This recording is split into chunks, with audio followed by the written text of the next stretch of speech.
Chapter 9 Mr. Rochester's Wife. It was out wedding day. We were going to be married in a church near Turnfield Hall. After the marriage, we were going to travel to London. I got up early. I put on my wedding dress and driving downstairs. Mr. Rochester was waiting for me. At 8 o'clock, we walked together to the church. The clergyman was standing by the door of the church. There were two other people inside the church, two men. They were sitting in a dark corner. I could not see them very well. The clergyman started to speak. At every marriage, the clergyman asked an important question. He asked the people in the church, "Is there a problem about this marriage?" The clergyman spoke loudly. He asked this question and he waited. There was silence for a moment. And then, one of the men in the dark corner stood up. He spoke loudly. "There is a problem. These two people must not be married," he said. "There is not a problem," Mr. Rochester said to the clergyman. "Please go on with the marriage." "No, I cannot go on with the marriage," the clergyman replied. He spoke to the man in the corner. "What is the problem, sir?" he asked. Mr. Edward Rochester had a wife. Mr. Rochester turned and looked at the man. "Who are you? What do you know about me?" he asked angrily. "My name is Briggs, sir. I am a lawyer," the man replied. "I know many things about you. 15 years ago, you were married in the West Indies. Your wife's name is Bertha Mason. She is alive. She lived at Turnfield Hall." "How do you know that?" Mr. Rochester shouted. The other man in the dark corner stood up. He walked towards us. It was Richard Mason. "Bertha Mason is my sister," he said. "I saw her at the Turnfield Hall in Nepal." Mr. Rochester's face was pale. For a minute he was silent. Then he spoke quietly. "It's true," he said. "My wife is living at Turnfield Hall. She is mad. Come to the house, all of you. Come and see Mr. Rochester. Come and see the mad woman." We all left the church. Nobody spoke. At Turnfield, Mr. Fairfax and Adele were waiting for us. They were smiling happily. "Nobody will be happy today," Mr. Rochester said. "We are not married."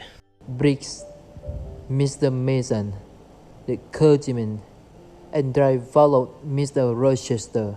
We followed him up the stairs. He took us to the top corridor. He unlocked the door and we went into a small room. I had seen this room before. We walked to the room, to another door. Mr. Rochester unlocked this door and we saw a locker room. Grace Poole was sitting in the room, but another woman was there too. She was tall and heavy. Her dark hair was in front of her face. The woman turned and looked at us. I knew that terrible maid face.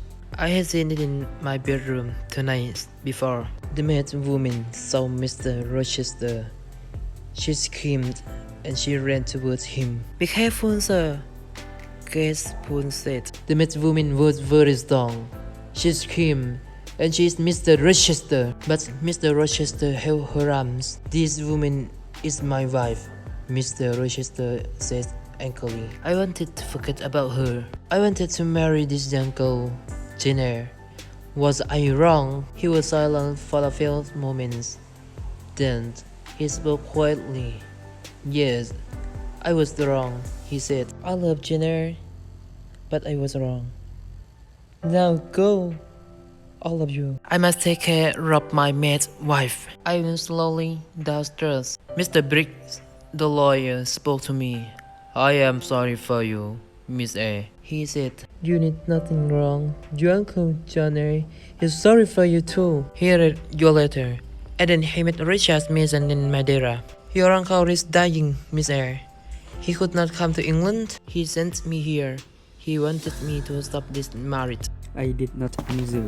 I went to my room and I locked the door. I took off my wedding dress. I put on a plain black dress. I lay down on my bed.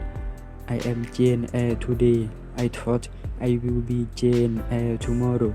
I will never be Jane Rochester. I must live Thornfield Hall. I must never see Mr. Rochester again. My life here is finished. Many hours later, I got off the bed. I unlocked my door. Mr. Rochester was waiting outside my room. "You are unhappy, Jane," he said. "I am very, very sorry. Jane, we will leave Thornfield. We will go to another country. We will be happy again. I cannot be your wife. I cannot live with you." I said, "I must leave you, Edward." "Listen, Jane," Mr. Rochester said. "My father wanted me to marry Betty Miss. Her family was very rich. I married her. My father was happy, but I was not happy. Betty was mad, and she was a bad woman. Nobody told me about her. She was married to me, but she met other men. She was drunk every day. She tried to kill me many times. After 4 years, I brought her to Thornfield Hall," Mr. Rochester said. "Then I went away.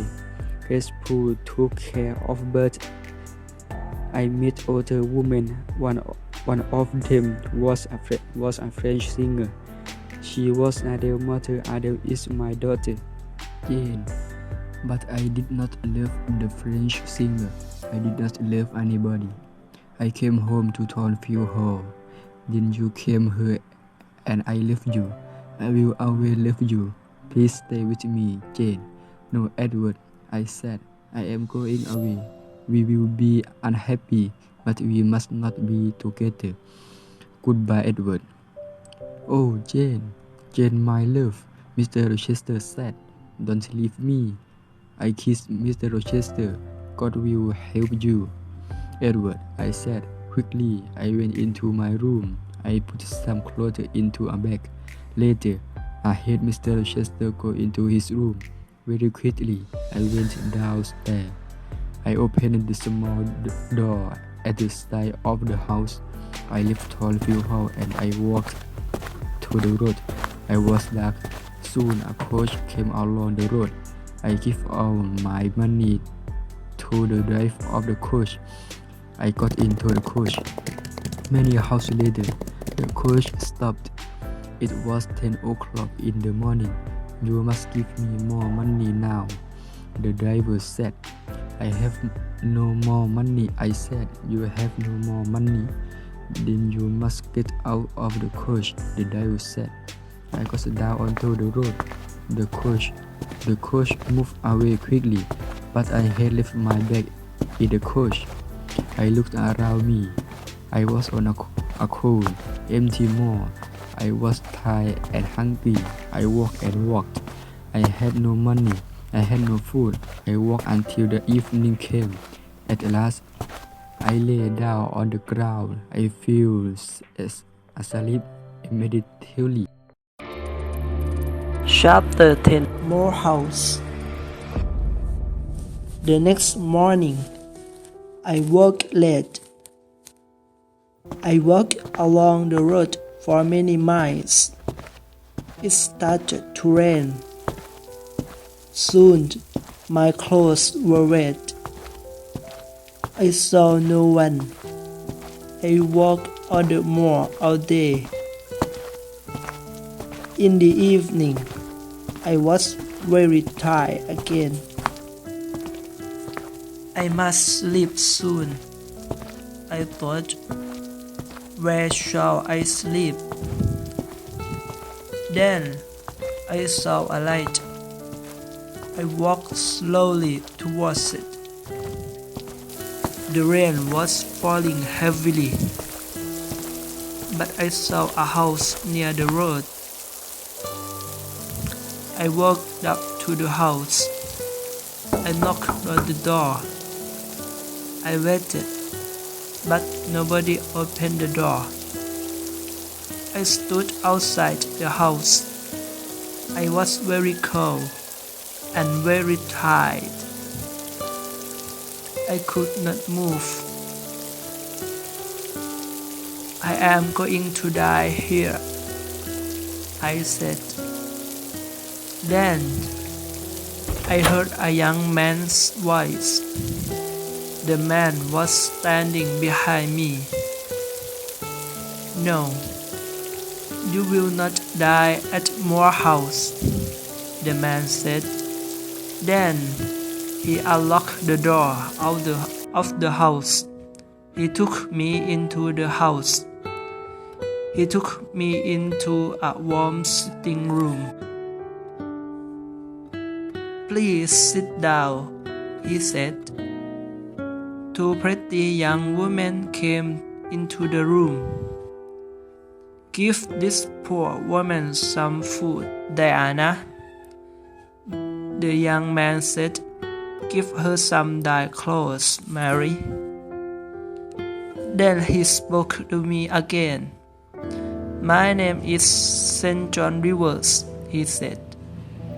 These my sisters, Diana and Mary. What is your name, young woman? My name is Jane Elliot, I said.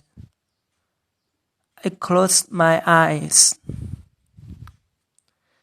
Jane is very tired, Diana said. She must go to bed now.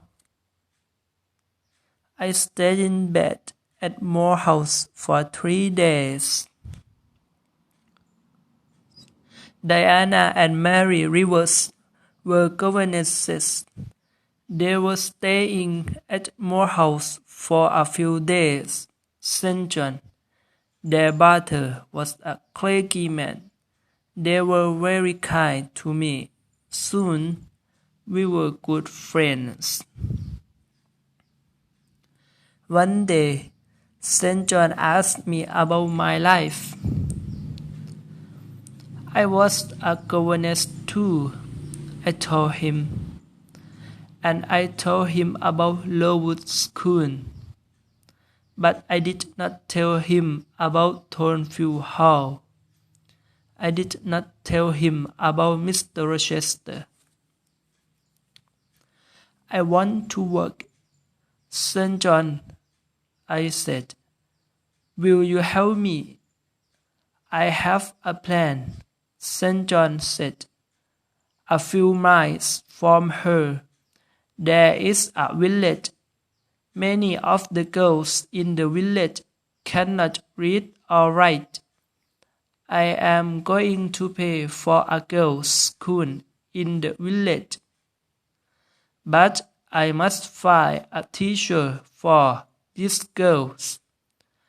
I will teach them, St. John, I said. Good, he said. There will be a small house next to the school. You will live there. 3 days later, a letter arrived for St. John. Diana, Mary, our Uncle John is dead, he told his sisters. But we will not have any of his money. He gave the letter to his sisters. They read it. Uncle John was our mother's brother. Diana told me he was very rich, but he has given all his money to another niece. We do not know her. Soon I went to live in the village. I lived in the house next to the school. Every day I taught the girls. My people worked hard, but I was not happy. Every day I thought about Edward Rochester. Does he think about me? I asked myself. 4 months passed. One day, St. John Rivers came to my house. He was holding a letter. He was worried. Was it wrong? I asked. I want to ask you 3 questions, Jane. He replied. Is your name Jane Elliot? Do you have another name? Do you know Jane Eyre? I looked at him for a moment. I did not speak. I have some news for Jane Eyre, St. John said. Jane Eyre was a pupil at Lowood School, and she was a teacher there. Then she was a governess at the Thornfield Hall, the home of Mr. Edward Rochester. How do you know this? I asked. What do you know about Mr. Rochester? How is he? I don't know, St. John said. This letter is from a lawyer. The lawyer tells a story about Mr. Rochester. Mr. Rochester had a mad wife, but he tried to marry Jane Eyre. She left Thornfield. Now this lawyer, Mr. Biggs, in trying to find her. I will tell you the truth, St. John's, I said. My name is not Jane Elliot. My name is Jane Eyre, and I was a governess at Thornfield Hall. I know. Mr. Rochester, did Mr. Biggs write anything about Mr. Rochester? No. The letter is about you, Jane, St. John said. Your uncle, John Eyre, is dead. John Eyre has given you £20,000. You are rich, Jane. But why did Mr. Biggs write to you? I asked. My mother's name was Eyre, St. John said. She was your father's sister, Jane. Then you, Diana and Mary are my cousins, I said. I thought carefully for a moment. Write to Diana and Mary, I said. They must come home. I will give all of you some of Uncle John's money. The next day, I wrote to Mr. Biggs. I saved St. John, Diana and Mary £5,000 each. I wrote to Mr. Fairfax too, but she did not reply. 6 months passed. I heard nothing from Thornfield. How I heard nothing about Mr. Rochester. Then one day, I was walking on the moor. Suddenly, I heard a voice. There was nobody on the moor, but the voice was calling my name. Jane, Jane, Jane. That is Mr. Rochester's voice, I said to myself. Then I shoot. I am coming, Edward, I am coming. I ran to Moore House. I spoke to my cousins. I am going to Thornfield Hall tomorrow, I told them. I began my journey the next day. My story ends. 2 days later, I got out of a coach. I was standing on the road near Thornfield House. I ran across the field.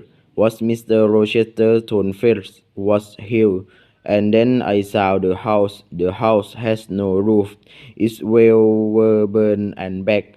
Nobody was living there. I looked at the burned back house. I had seen this before. I had seen it in a dream. I was frightened. Where was Edward Rochester? I went to the village of High. I asked about Thornfield House. I asked about Mr. Rochester. 3 months ago, there was a fire at Thornfield House. A man told me. The mad woman burned the house. She was Mr. Rochester's wife. Was Mr. Rochester in the house? I asked. Yes, he was there. The man replied. He tried to save his wife's life. He went into the burning house. But the mad woman jumped from the roof. She died. Was Mr. Rochester hurt? I asked Cookie. Yes, he badly hurt, the man sighed. He is bent, he can't see in, and he has only one hand. Where is he? I asked. Where is he? He is living at Ferdinand. It is an old house, about 30 miles away, the man said. Do you have a carriage? I asked. I must go to Ferdinand immediately.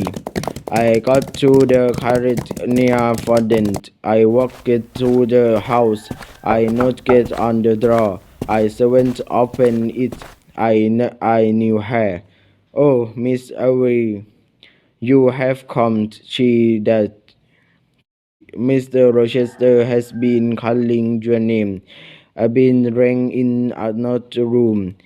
That is Mr. Rochester built it, the woman sighed. He wants some candies.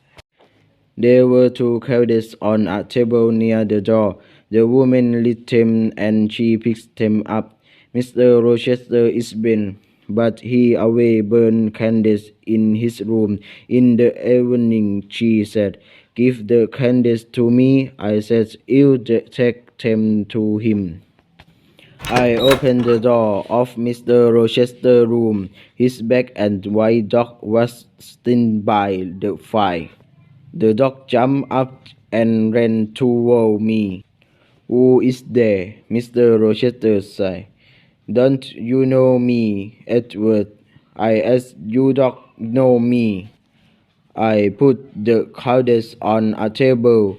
I had Mr. Rochester's hand. I know that voice and I know this little hand. Mr. Rochester said, is that you, Jane? Yes, sir. I have found you at last, I said. I will never leave you again. Then I told Mr. Rochester my story. When did you leave your cons, Jane? Mr. Rochester asked, why did you come back to me? I am Brian, only one hand. I will take care of you, Edward aside. But I don't want a servant. Mr. Rochester repents. I want a wife. You will have a wife, Edward, I say. I will be your wife. I will marry you. I love you very much at Tonfest House now. I love you more. Mr. Rochester and I got married. After a time, his eyes were better. He couldn't see a letter. He saw the face of one first child. child. My dear Edward and I were very happy.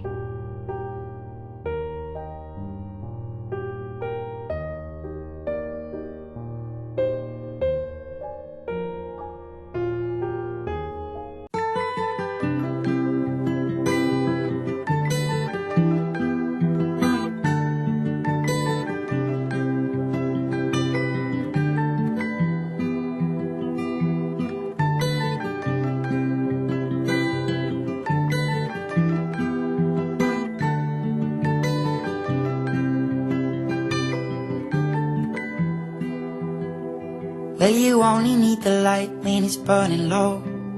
Only miss the sun when it starts to snow. Only know you love her when you let her go. Only know you've been high when you're feeling low. Only hate the road when you're missing home. Only know you love her when you let her go. And you let her go.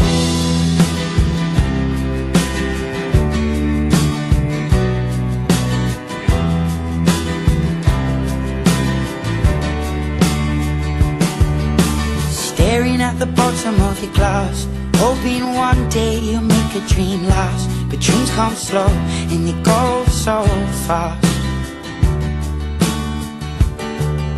You see it when you close your eyes. Maybe one day you'll understand why everything you touch surely dies.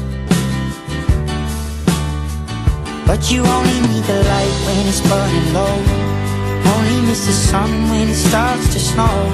Only know you love her when you let her go. Only know you've been high when you're feeling low. Only hate the road when you're missing home. Only know you love her when you let her go. Staring at the ceiling in the dark, same old empty feeling in your heart. 'Cause love comes slow and it goes so fast. Will you see her when you fall asleep, but never to touch and never to keep? 'Cause you loved her too much and you dive too deep. Will you only need the light when it's burning low? Only miss the sun when it starts to snow. Only know you love her when you let her go. Only know you've been high when you're feeling low. Only hate the road when you're missing home. Only know you love her when you let her go. And you let her go. Oh, oh, oh, no. And you let her go.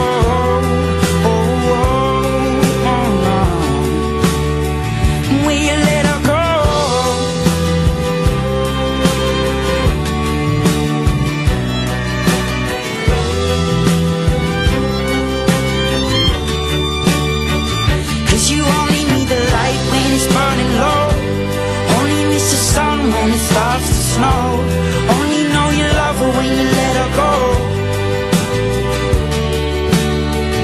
Only know you've been high when you feel low.